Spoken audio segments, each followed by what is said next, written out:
Forge FC is ready for their upcoming match. Simply stunning stuff! And finally, their goal! My word, what a rocket! Now, let's get you up to date with Anthony Urciuoli and Match Day Preview on the Forge Audio Network. Hey Forge fans, it's the Forge Audio Network. I'm Anthony Urciuoli. Match Day Preview, a special Canadian Championship edition. The quarterfinal going down at Tim Hortons Field Tuesday night in Hamilton. Atlético Ottawa, the newish rivals for Forge FC after the two battled it out last season. Ottawa winning the regular season title, Forge winning the CPL title in Ottawa in that final. So there's a lot of history in a very short time between these two sides, and the next chapter of this will be written within the confines of the Canadian Championship. Forge coming off a 1-0 win at York. Forge right now, depending on how the rest of the games play out over the weekend, Forge in top spot in the CPL table. The notoriously slow starters off to a really good start, which only means bad things for the rest of the league because Forge isn't playing catch up right now. They're setting the pace. So Forge in a good spot. Atlético Ottawa almost at the complete, literally at the complete opposite end of the spectrum, at the bottom of the table. Only 2 goals through their first 3 matches. They're scoring at their goal conversion rate is 8.33%. In contrast, Forge's shooting percentage, a little over 50. So 2 teams going in opposite directions, and 2 teams built very differently as well. We remember the Ottawa of last season, the defensive squad. They play tight, they play that low block, and then they try to beat you on the counter. The issue this season with Atlético Ottawa is they just don't quite have the same players. I mean, they lost a handful of guys. They're just not able to link up the 2 sides of their games. The defending to the counter, just that transition game isn't there because, quite frankly, the players just haven't been there. It's early, but so far, we're looking at 2 clubs on the complete opposite ends of the spectrum here. The winner of this quarterfinal, by the way, will move on to play either Toronto FC or CF Montreal. So the reward for winning this match will be a date with an MLS club in the Canadian Championship semi-final. And Forge and Forge fans want another crack at both of those clubs. So whoever wins, regardless, comes so close. Okay, regardless, we got to get through Ottawa first. That's Tuesday night at Tim Hortons Field. We're talking Ottawa, and so, of course, we're going to bring in one of our all-time favorite guests, Gordon Smith, color analyst for Atlético Ottawa on TSN 1200. And he is the exact kind of people we need in this league. Lifelong soccer fan, came to Canada, lived in a bunch of different places. He has a different appreciation for the sport, for the country, for the growth of the sport in this country, and he joins us now. It's last year, we know this rivalry that kind of built up between Ottawa and Forge, and we're familiar with that Ottawa club from last year. They had a very distinct style of play. How does last year's Ottawa compare to this season, even though we're very early? And I do want to, by the way, throw out there, we are recording this before Ottawa's match, league match going into that Canadian Championship tie. Yes. Yeah. Yes. I want to throw that out there in case people are listening and going, "What, Gordon, he's missing all these points." But yeah, so that's why. Yeah. But we are recording this ahead of time. And of course, after Forge won last night, which was a big win, it puts them at top of the CPL as well. So, obviously, CPL teams as a whole, Anthony, as you know, that there tends to be turnover. In some cases, 2 starters, 4 starters, some cases even 5 or 6 starters. And that really does take away from the chemistry. When you look at the success this team had last season, from the back, you've lost Drew Becky. From holding midfielder, you've lost Sissoko. From wide on the right, you've lost Tabla. And up front, Brian Wright has moved on to York. So there are 4 very, very major pieces of this Atlético Ottawa team that won the regular season last year and, as we discussed, lost in the final to Forge. And I don't think quite right now they've been replaced with like-type players. And I think one of the bigger glaring issues right now is they just don't have that natural 6, that natural holding midfielder. Sissoko, for my money, was, I mean, as much as he was a veteran and an older player, was extremely underrated to what he brought to that Ottawa team last year. Not only from a defensive standpoint, where he's able to break down a lot of the play that was coming from the opposition in the middle of the park, but I think he was able to quickly start that counter-attack, get the ball to Ollie Bassett, get the ball to Bahus, and allow those players to bring Tabla and Wright and Malcolm Isaiah Shaw into the play a lot quicker. So they're big losses for me, and I think right now this team's just struggling a little bit with consistency, with the chemistry to get things right. I mean, after tonight's game, I know it's early doors and we're only 4 games in, but that's a 7th of the season gone. I mean, when you look at it, that's a 1/7 segment that, depending on how results go tonight, if you happen to lose, you've only got 2 out of 12 points, and that's not a very good return at all for the defending regular season champions. You mentioned holding midfielder, and it's one of those positions that it gets overlooked and maybe underappreciated at times because it's not the most flashiest of positions, but it is that linchpin in whether you're trying to build or as part of your attack. With Forge, Hojab Rapport is there, Ashinyoti Janssen can step in, so there's some depth. But you bring up a good point. It just holds things together. It's just a very overlooked position at times, but a crucial one. Yeah, it definitely is. And I mean, it can control the flow of the game. It can help control momentum. It can break up, as we said, the opposition's attacks. And I think, they've tried a couple of different players. Noah Verhoeven has started in that first game against Halifax as a holding midfielder. I think later on he got pushed into attack. Miguel Acosta played holding midfielder last week against York. And I don't think, certainly not Acosta. He's more of a right back or a right side of a back three. I think Noah's probably far more comfortable playing as an 8 or a 10. When he's asked to play that 6, I don't think the natural flow of his game is allowed to happen. And, it is a long time until we get to the transfer window when it can open up again, and possibly that shortcoming of a 6 can be addressed. And I'm not sure if there may have been 1 or 2 players lined up in the off-season that fell through at the last minute. I don't know. I'm not privy to any of that, what Fernando Lopez goes through. But the fact of the matter is this team is struggling a little bit in midfield because of the chopping and changing right now with the movement of the 6. You've got 4 or 5 quality players. We saw Zach Verhoeven came on in the second half last week against York, along with Malcolm Shaw, and really turned the game a little bit. Just couldn't get that tying goal.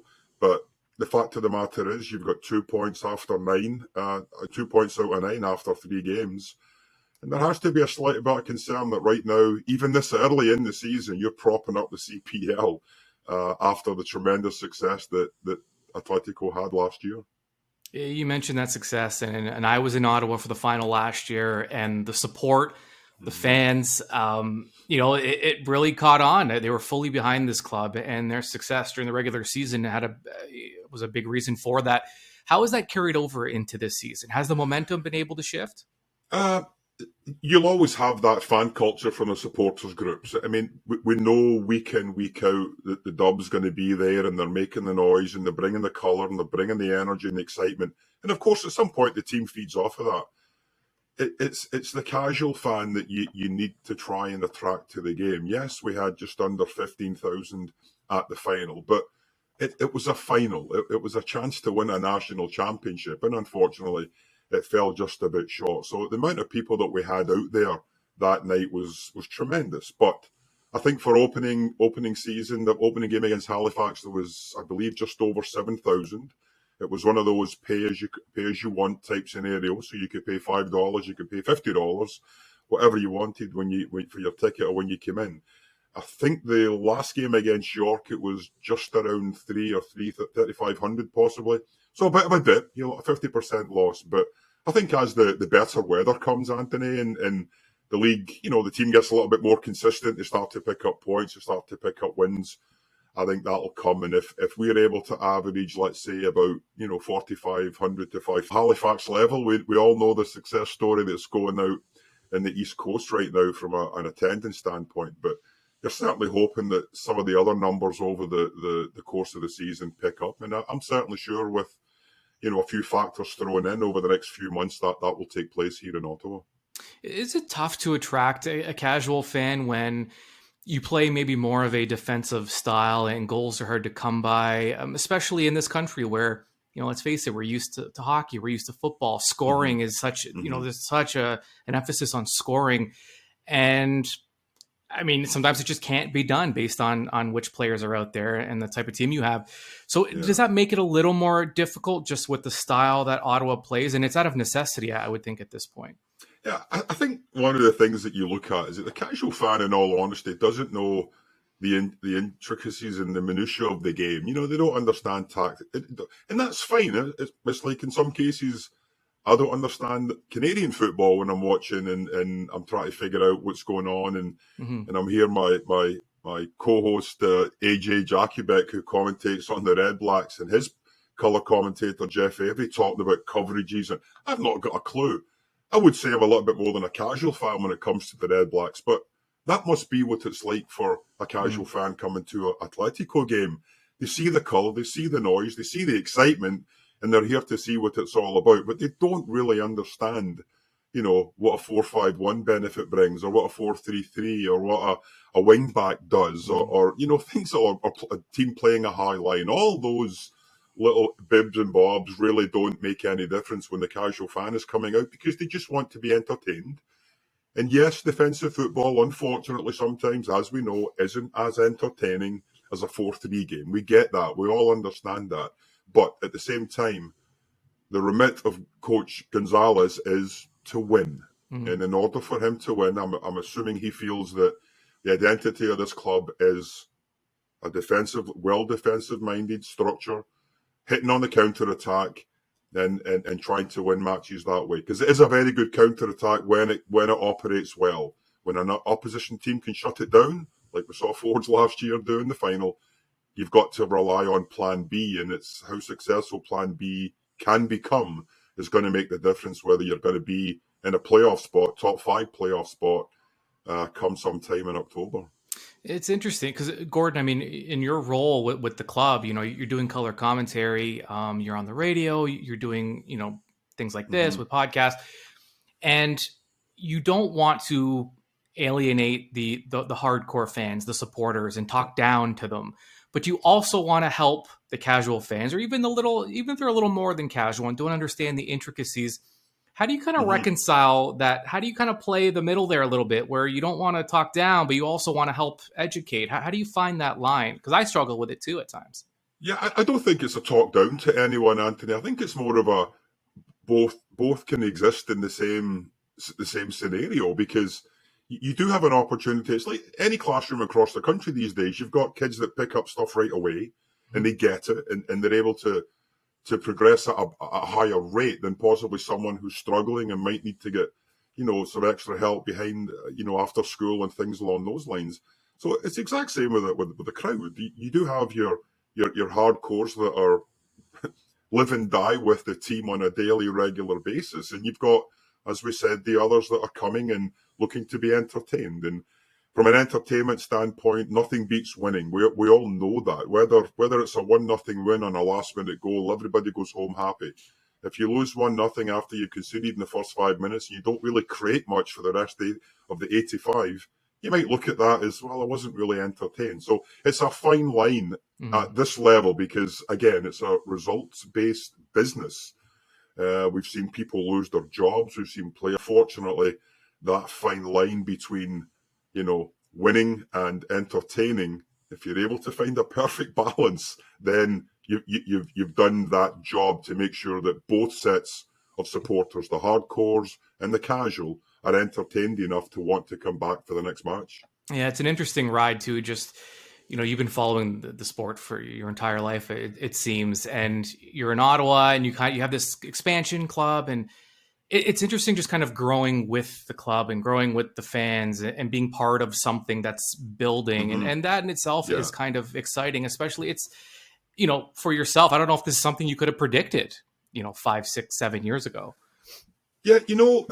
When the Fury started in 2014, there was the same initial surge of, oh my goodness, we've got a professional football club here. Now, is it the same level as what we're at right now with the CPL? Probably not. USL was second tier of the American ladder, and you're sort of looking at it saying, well, it'd be nice if we had our own league. And now there is an opportunity for our own league, and we're looking at, a game on Tuesday night where the winner of that game between Ottawa and Forge will end up playing the winner of Montreal and Toronto in the next round. And that, who would have thought that? Certainly when the Fury were around, we played, teams, and we actually won. I think it was 2019. We defeated an MLS club here in Ottawa. We ended up getting beat rather handily in the second leg and getting knocked out. But we had that back in 2014. And then I think the lack of success and some player turnover and coaches turnover, I think even the hardcore fan was kind of turned off a little bit as to how it ended the last year or two for Ottawa. And now we've got this tremendous surge of city pride. And I'm sure all cities across Canada that have CPL teams and that wish to have CPL teams are looking at the same scenario and saying, we just can't wait, whether it's, Saskatoon or someplace in Quebec or some, down the 401 corridor. Doesn't make any difference. The fact of the matter is, you have that initial surge of pride, initial surge of, this is something of our own now that we can build on. And fan culture is so important. You see it at hockey games, yes. We get the fact that, the Leafs can sell out the building, or the Senators these days are selling out the building. But it's just so expensive, the sport of watching hockey. As much as it's built into Canadian culture, it's very, very expensive to watch a game. Whereas you can go to a CPL game, Anthony, for a family of four, $75 to $100 to get in and at least get yourself some popcorn and a drink. So It's definitely value for money over the course of the year all across this country. And the more teams that are fighting for a playoff spot when you get to October, the better it's going to be. So we have seen it here in Ottawa before. It's at a real crest right now, and we just hope it continues. And the more success this team does have, obviously, the better it's going to translate to bums in the seats, if you want. Absolutely. Gordon Smith, analyst for Atlético Ottawa on TSN 1200 in Ottawa. Gordon, it's always a pleasure. I feel smarter just having spoken to you about the sport. So I always appreciate your time. Thank you. Cheers, Anthony. My pleasure as always. And I'm sure hopefully we get a chance to do this a few more times. Gordon Smith. And I mean it. I feel like I learn so much just in all it takes is like a 10, 15 minute conversation. And I'm walking around like I'm 5'7". That's an inch taller than I already am. Let's get to the three keys. Because Forge, they want this. They're at home. Ottawa's not in great form. A short week, even shorter week than Forge, because Forge played Friday, then Tuesday. Ottawa played Saturday, then Tuesday. Plus, Ottawa has to travel in between. Forge was just at York, so it's a quick drive back home. And now, the three keys to the match for Forge FC as they look to advance to the Canadian Championship semifinal. Key number one for Forge. Keep them guessing. Every match, every time Forge steps on the field, they've had a different look. Different lineup, different formation, little tweaks to the tactics and the way they want to attack. The best in sports, we get a little too hung up on continuity, and in a sense that, well, we got to keep things the same so the players can, get used to playing their position and used to playing with each other. Forge has had this core squad for a number of years. The continuity's there, the consistency's there. They're training together. The versatility, you have guys that are playing in multiple positions. This club is able to adjust regardless of how they line up and how they approach the game. They're able to throw something. They don't need the same thing every game. The versatility is there as a key for Forge FC. Use that to your advantage. Keep them guessing. Line up, throw something different at them. This team is impossible to prepare for because they can beat you in so many different ways. They can line up in different ways. These players, they're such veteran players. They're used to this tactical demand. Many of them have played under Bobby Smirniotis for a long time now. This is part of their strength. Keep them guessing. Key number one. Key number two. falls in with key number 1 here. Key number 2, dominate with depth. Part of that versatility, here's the reality. If you are playing against Forge, every player you line up against and you see, you know that there's a player behind them sitting on the bench that could come in for them, and Forge would not miss a beat, not miss a step, and they could play the exact same way. That is so difficult for an opponent. If you're Forge, you have that depth. You can spread around those minutes. You can bring fresh legs on. You don't have to make any big adjustments to your approach, regardless of which player's in there. Dominate with depth, like only, and quite literally only Forge FC can do in the CPL. Key number 3 for Forge FC, let it rip. This club is, their shooting percent, it's over 50%. Ottawa, on the complete opposite end of that, they're struggling. Also, and I found this interesting, Ottawa is dead last in the league in tackles won. Now, we know they defend. There's a passive way that they defend. If they're going to play that way, let it rip. Take some shots. Take a chance from distance. Challenge them. Let them know. Let them know that you're not afraid. If they're going to give you space, you're going to take it. And this is how you get your second chances. You get your deflections. You get your rebounds. Adds even more chaos to a club in Atlético Ottawa, who they want to be able to defend and be comfortable in the way they defend. They want to be able to sit, read the play. When you start firing, when you start letting it rip, it completely throws things off. It changes things. Now you have to react. And just this is how big that discrepancy is. Ottawa's dead last in tackles won. Forge is second last in tackles won, but Forge has the ball all the time. They're always on the attack. They don't have as many opportunities to win those tackles. Ottawa, very different. They give up possession. They sit back. The fact that they're ranked so low in tackles won, it's not a good recipe for a club that wants to defend, and they know they're not going to have the ball as much, especially on the road at Forge. You're expecting Forge to dominate the possession game, and Ottawa's not going to be able to keep up. And if they can't win their tackles and win their challenges, and you're Forge, let it rip. That's key number 3. Tuesday is it's the night, Tim Hortons Field. The setting, Forge FC, Atlético Ottawa, quarterfinal, Canadian Championship. Win, and you move on to play either Toronto FC or CF Montreal. Plenty at stake. You can be there live. I'll be there. So we'll see you. Forge FC is prepared, and now you are informed. This has been Match Day Preview with Anthony Urciuoli on the Forge Audio Network. Subscribe on Spotify or wherever you get your podcasts.